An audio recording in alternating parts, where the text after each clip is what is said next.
Life before I came to know Christ was melancholy, to say the least.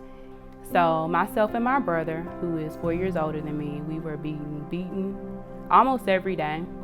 We were severely neglected, at times starved. My mom's then husband, his father came and lived with us, which meant for me, I was being raped almost every day. So it was a pretty sad time. A lot was going on. Things that I didn't understand, didn't know why, didn't have an explanation for. I just knew I didn't like it.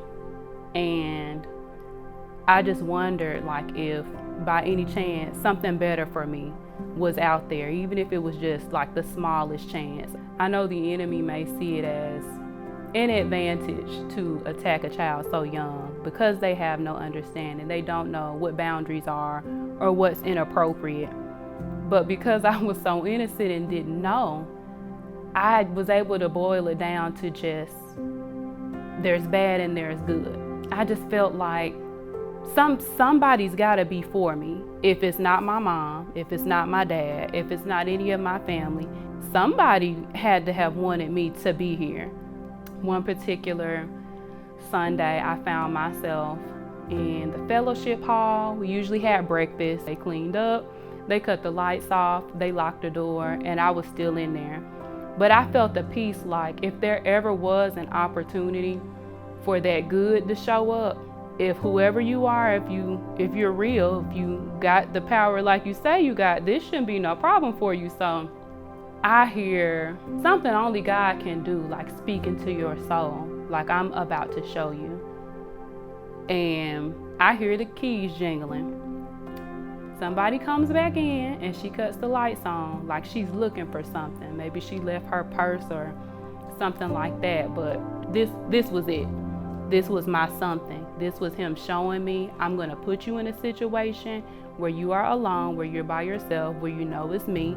It's not anybody else. You know that they're not looking for you because you know how they are. And that was all I needed. I didn't require him to keep doing that. I never questioned him in that way again, like as far as if you're real or if you're able. I held on to that. That was the first time I ever truly felt like somebody loved me, like somebody was there for me, somebody cared about the things that were happening to me. The abuse didn't stop. That was my life from 4 to 17. I can truly say it was good for me that I was afflicted. It allowed me to really see things in a way as God sees things.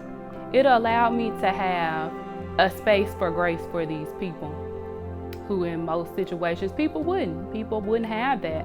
I learned a lot of things, and I think I came out of that situation at 17 when I went to college.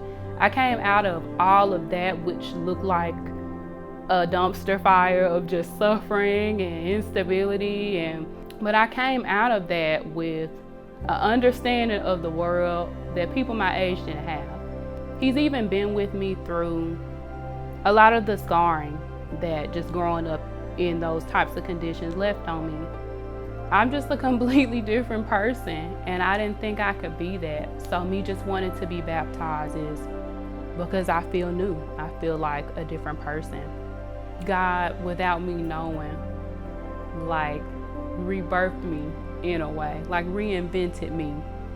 He did that for me, and I'm grateful, and me wanting to do this is just a way of me just positioning myself in a way where I'm not gonna fight him on it.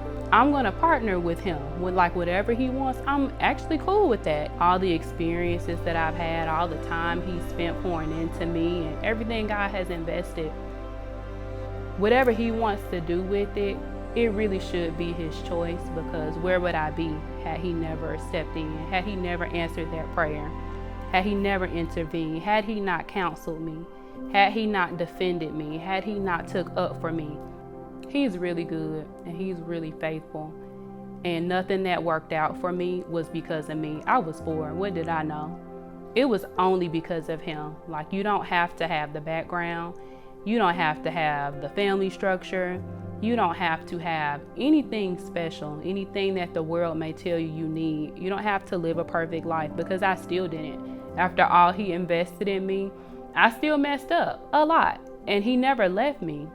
I would just want anybody hearing this to know who didn't know him that he is for you, that all he needs is just a yes. He doesn't need a whole lot. He just needs for you to be willing, and your obedience and your submission. When he's for you, he's really for you. Nobody's gonna fight for you like he's gonna fight for you. That would be what I would want anybody hearing it to take away.